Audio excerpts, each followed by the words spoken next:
What's up? Welcome back to my channel, or for the first time if you're new, I'm Sylvan, and today I'm going to be reacting to the Honkai Star Rail animated short, The Long Night of Serenity. I'm very interested in what this entails, because if I understood correctly what they were saying in the special program, this actually is going to in some way be integrated into the main story of this coming version. So presumably this will function more as a proper tease to the main story in the form of essentially an entire scene that we will learn the context to later. But with that in mind, I won't delay things any further. Feel free to like and subscribe if you enjoy the video, leave a comment in your thoughts, and let's get into this. A full animated short. Oh, a great start. Oh. I don't want mercy like this. Just let me go. I need him. Oh, fuck. That is an absurdly brutal way to start this. I hate these icy hands.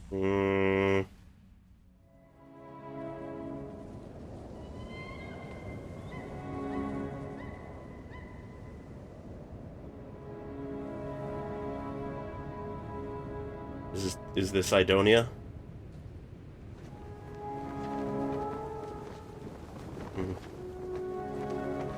What a fucking somber note to start this on. Oh.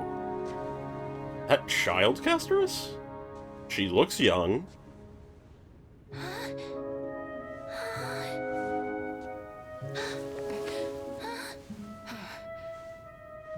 A kid that doesn't understand the role that casteress plays, I assume? Whoa. Get it over with. End its suffering. Okay. Trained her as an executioner starting with animals? God. The Reaper has blessed your hands. Only you can grant them peace. Jesus Christ. From this young?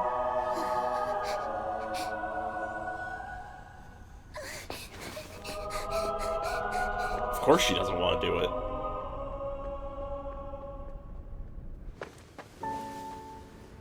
The animation so far is amazing. Really high quality.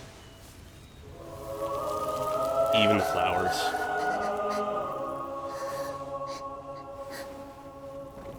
Embrace death. Walk alongside it. Well, that's something she's never able to do.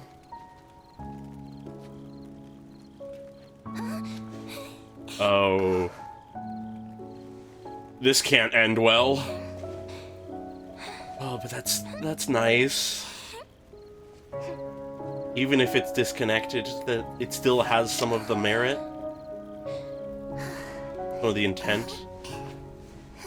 Oh. Just imagining it.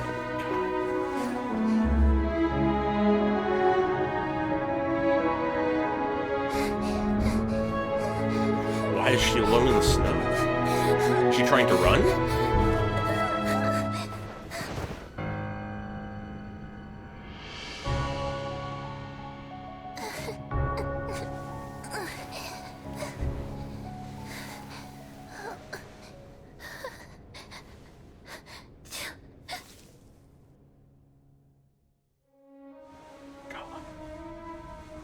What a childhood.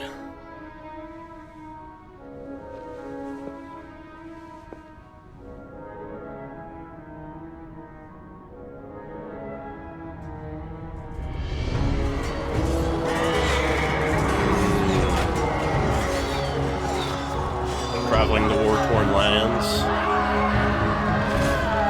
Bringing quote-unquote mercy to those who need it, quote-unquote.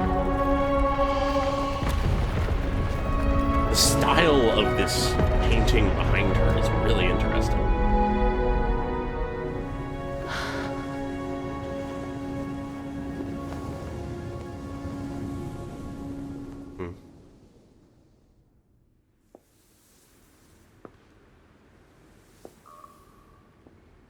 The many graves in Idonia. I I take it? Is that you, Oh, Casteress? fuck. The normal child, the one person who actually, like, tried to get close to her. Have gone, heeding death's summon, crossing into their domain. I must go too. I don't fear it, just I have some regrets. Not surprising. Watching people leave this world again and again. It must be lonely for you. At the end of her life, she's thinking about Casteress. Jesus. You must want to desperately embrace them before they go. I can't. These hands, they're too cold. She reaches out herself. But Big Sister Casteress, your hands are so warm. Just like anyone else's. So go on. Don't hold back. Oh, that is fucking brutal. Give me a warm hug. Oh, the voice coming back to the child voice. Fuck. Even if it's just for a moment, she was able to embrace her. Oh, I love this style. Oh. The color when they actually joined hands. Fuck.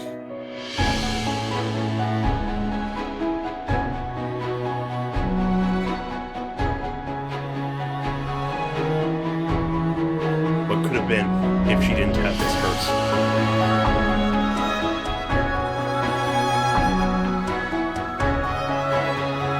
Music is doing wonders.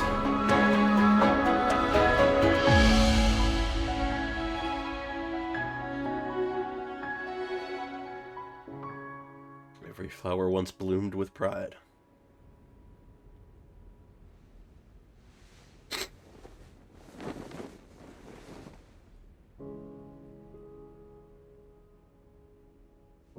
Can hands like these really be warm?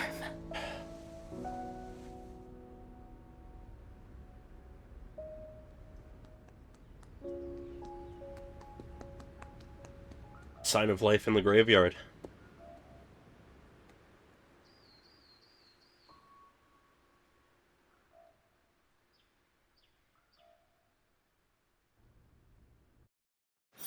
What a thing to end on. Well, this was fucking tragic. In its entirety, this is just showing us how far Casteress has come, while not shying away from how horrible her life was for most of it. We don't necessarily know how long she's been with the Chrysos heirs, but it's clear from this that she's spent a lot of her life alone, painfully alone. We know that Casteress came from a land that revered Thanatos, believing her curse to be a blessing. The word that comes to mind in this trailer for what they viewed this as was a way to grant mercy in the kindest form of using this ability. Casteress is granting mercy to those who are in pain and dying from a certain point of view. But they chose to open this animation not with that.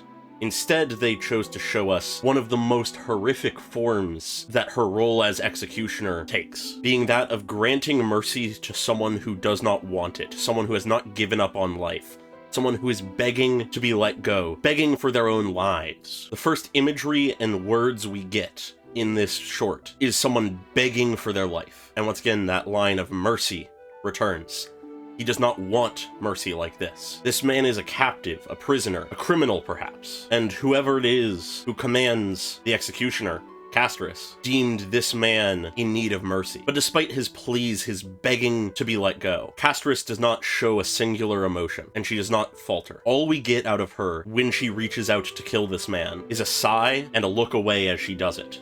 She does not want to watch as she kills this man, but she does it anyway. Despite the fact that this man is begging for his life, begging to be let go, and based on this final line before he dies, an implication that there are people who he loves and love him that he would be leaving behind. But these pleas are cut off as her hand makes contact with his head, and we are instead shown the visual of a withering flower. She drops dead, and only now does her breathing become unsteady and her hands start to shake. At this point in her life, she's done this enough that she's able to go through with it, but it still shakes her. The first words we hear from Castoris is how much she hates her own hands, her icy hands. A theme that runs through this short is how she views her own hands, these bringers of death, as something cold. Something icy, as she says. Something empty of life. But as we fade out of that initial scene, we fade in to a shot of the sky, a shot of a bird overhead. And multiple times in this animated short, we have moments where we simply hold on wildlife. I'm not 100% sure what meaning it may hold, but I do think it has to have meaning. After that cold open, we begin with a piece of life. An animal, and we end the same way. I feel there is meaning there, but it's just out of my grasp for the moment. Let's see if we can find it in the process of going through this. We watch as some kind of procession up into the city of presumably Idonia occurs. We've jumped back in time to Castoris as a child, perhaps shortly after she has been afflicted with her curse, or at the very least this is likely the first time she is being put in the position of executioner, taking on that role. But it is here where we have our first introduction of our only other actual character, this child. We don't ever get their name, but they seem to be of similar age as Castoris, someone young enough to not understand the burden that Castoris has had forced upon her. She has the beginnings of a smile as she starts to reach out towards Castoris, potentially moving forward to greet her or call out. But this woman behind her, presumably her mother, stops her, knowing that if contact was made, that would be the death of her daughter. A child the same age as Castoris is too young to understand the burden Castoris bears, but Castoris is of the same age. She is forced from such a young age to never make contact with anyone again unless it is in an act of killing. But that introduction is very brief as we continue following Castoris. We have her walking up towards this main building, these statues looming tall over her, as centered in the sky is that same bird we saw in the beginning, almost as if it's watching over her. We then cut to this animal, this elk, as it faces towards us, its eyes sort of half-lidded, its breathing pronounced. It perhaps could be assumed that it is old, it is dying, but it is unclear. But it is revealed that the perspective we had was that of Castoris, looking down at this animal within this graveyard, as one of presumably the elders or leaders of Idonia tells her, get it over with, end its suffering. This animal is in pain. You can take that pain away. As I said in the reaction, this is likely a first test or indoctrination for Castoris in her role as executioner to make her familiar with death, starting her off not with humans but just animals, other living creatures. I would not be surprised if the thought process of these elders is that of, if Castoris can become comfortable with killing animals, she will be one step closer to being comfortable to killing humans. And in response to this command, Castoris hesitantly reaches out. She clearly does not want to do this, but she reaches out nonetheless, closing her eyes. And we don't even see her make contact with it, as it begins to wither away, the life clearly leaving it instantly, as we fade into countless bodies. Not yet dead, as we hear their pained, weak breathing, but they will be soon. After all, as the Elder says, the Reaper has blessed your hands, Castoris. Only you can grant them peace. Only you can grant them mercy. They are already dying, they are already in pain, they are suffering. You can end that. To the leaders of Idonia, she is blessed. She can take people's suffering away. But that is not how Castoris sees it. She is a child who can never be physically close to anyone in any way. A single touch would kill someone. She once again hesitates, and this time she runs, as the statues continue to loom over her, to judge her, placing their expectations upon her. If these statues were built by the Idonians, then they are a representation of that looming oppressive expectation and duty and destiny that they and Thanatos have placed upon Castoris, one that she does not want, one that she attempts to flee from. We follow Castoris as she finds herself somewhere outside of the city. She kneels down to look at the flowers, but as she touches it, she realizes that not even plants can escape her curse. No life is spared from her touch. Her cold, icy hands bring nothing but death. That is what she is forced to realize. But the elders still try to convince her that this is a good thing, something to be embraced. Embrace death.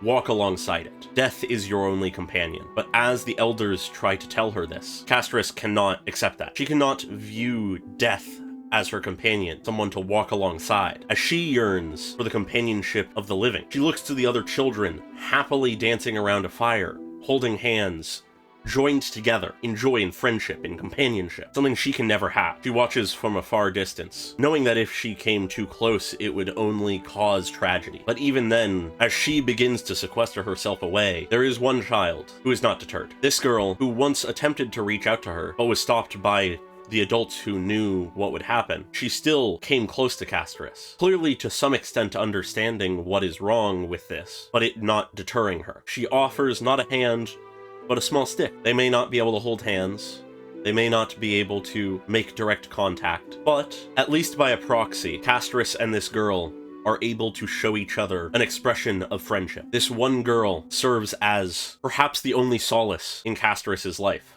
at this point. The only person who is not either fearful of her or telling her that she must kill. But even then, despite this small solace, Castris is already burdened too much to even trust herself around others. Despite being guided towards the other children, Castris lets go of this essentially literal olive branch and leaves. But even then, such an idea, a possibility of, even if it was not through direct contact, even if it was through just holding on to sticks, that possibility of being together with everyone is too much for her not to at least dream about, to enact on her own. She stands in front of the mirror, eyes closed, imagining what it would be like as she holds onto two sticks. This is the only time in this entire short where we see her happy, imagining what it would be like to be able to be near others. Just the dream of that is a comfort, but of course it is just a dream. We have her once again fleeing Idonia, wishing to escape such a fate, such a duty, such an expectation, but she trips and falls in the snow, unable to escape. And as she pulls herself up, she looks at her cold, icy hands. And so she accepts her fate. All of her emotions are subdued, and she takes on the duty of executioner. She bows to the elders, leaves this temple, and journeys the world, bringing a merciful end to those of the battlefield, those people who are suffering. She kills and never has any companions, any friends, no one to join her until she finally returns, finally returning to Idonia. Much time has passed. Just about everyone she knows will have been dead by now. But as she wanders the graveyard, she discovers that at least one person is still alive. This child, perhaps the only person who ever showed true kindness, true welcoming to Castris, is now old and dying. She still recognizes Castris, who has not aged a day. This now old woman looks to Castris and goes, "Is that you?" No sign of fear, and they once again walk together, separated just by a single stick. This sole companion that Castris has returned home to, but who will not be long for this world. He tells Castris that everyone else is gone. They have heeded death's summons, crossing into their domain. And though it is certainly not something that Castris would ever want to hear, she must go too. But this old woman tries to comfort Castris, tries to assure her that this is not a sad thing. She does not fear death. She has lived her life. She does have some regrets though, but the regrets she has are not her own. They're not mistakes that she had made, but rather she feels sad for Castris. Regrets that she never was able to see Castris truly able to make that contact with others. She laments Castris's fate, watching people leave this world again and again. She laments how lonely it is for her. Beyond that of any normal immortal, Castris is not merely living past others, but cutting others' life short. And it is here that the old woman acknowledges what is likely one of Castris's greatest wishes. She desperately wants to embrace them, to be close to people, even if it is in their final moments. And this rattles Castris, someone who has spent a lifetime hiding away her emotions, locking them away so that she could continue to live. When someone breaks through to her core desires, her deepest wishes, she steps back, letting go of the stick, denying that she could ever do such a thing. Her hands are too cold, they're too dead, they bring death with them. To embrace someone is to kill them. But in response to this, the old woman reaches out. She said she was unafraid of death, and this proves it. She takes Castris's hand. Castris does not stop her, and as she begins to melt away, destroyed by touching Castris's hands, she denies that very statement that Castris has held. The very thing she has hated was how cold her hands are. Her icy cold hands that destroy everything. Something that no one could deny unless they were to touch her. And so for perhaps the first time, someone who actually can tell her for certain states, "But Castris, your hands are so warm. They are not cold. They may bring death, but they are not cold. They are warm. They are alive. You are alive. You are not simply a vessel for death. You are a person, and you cannot deny your own wishes, your own desires, even if it is just for a moment, even if it, in the act of doing so, shepherds these people towards death. Your hands are warm. You can grant comfort. You can embrace them. Castris is no different from anyone. Her hands are warm just like anyone else's. She doesn't need to hold back. And as this old woman, this child, asks her to embrace her, to give her a big, warm hug. It is not the icy embrace of death, but a warm hug of one human to another. And Castris does so. She cries as she embraces this woman she knows will be dead soon. And it's at this point where we reach the rawest part of the entire short. A picture of what could have been. Castris as a child, locked in black and white, tentatively offers the branch, a hesitant hope that she'll be able to make contact with someone. But instead, someone takes her hand, and the world lights up. That contact, that companionship, that human touch that she can never afford. If it only was not for this curse, she could run along with a friend, holding hands, running side by side, dancing filled with joy, having friends, taking care of children, being surrounded by those who care about you. But it is only a dream, not something she can ever achieve. As though she was able to finally embrace this old friend of hers. It cannot last. That friend is gone. But that is not the point. The fact that they have died does not matter. It is that, like a flower, she once bloomed with pride. Life is a brief, fleeting, fragile thing, and that is very much more the case for Castris, or at the very least those around her. And so, as she moved on from this world to the realm of the dead, her friend tries to pass on this message to her. It is not the fact that they have died that matters, but that they lived. And with that, Castris blankets her friend's grave with her cloak, sheltering it from the weather as she continues to doubt, questioning if truly her hands can be warm. Can something that brings death in a simple touch truly be warm, truly be human? It's what her friend believed, but how can she know for certain? She leaves the grave behind. That question still unanswered. But amongst the graveyard, there is still life. A young deer, something alive among the dead. A sign that life continues. That no matter how brief, death will not stop life. This is a beautiful animated short. It is incredibly tragic and touching, and I am so excited to see this again in the main story. Castris is easily, after this, my favorite character in Amphorius. From the moment I saw her, I knew aesthetically she was going to be a favorite of mine, and having met her, I greatly enjoyed her character, but it's only with this that I truly love her character. She was already one of my favorites, but now she is the favorite of Amphorius. Finon may someday take that role once we get to his core storyline, but for now at least, this is the peak. But before I finish this video, I want to read the description of this. It is a poem titled Idonia's Holy Maiden. Don the crown that halts life. Even death itself favors lowered eyes. Walk through the palace of farewells. Connect to the world of the departed. Amid the icy depths and funeral hymns, days and nights bow over this snow-covered land. Become the only song here. All sighs flow from her fingertips. All words of comfort are stopped by her hands. All cries of grief are swallowed by her palms. It is a poem about her, about Castris. She is Idonia's holy maiden, the executioner, the bringer of death. I don't have too much more to say, because this hit me like a fucking rock. So I think I'll leave things here. Anything more I say would just be repeating myself. If you enjoyed this video, feel free to like and subscribe, leave a comment on your thoughts, and I hope you all have a great day. Goodbye.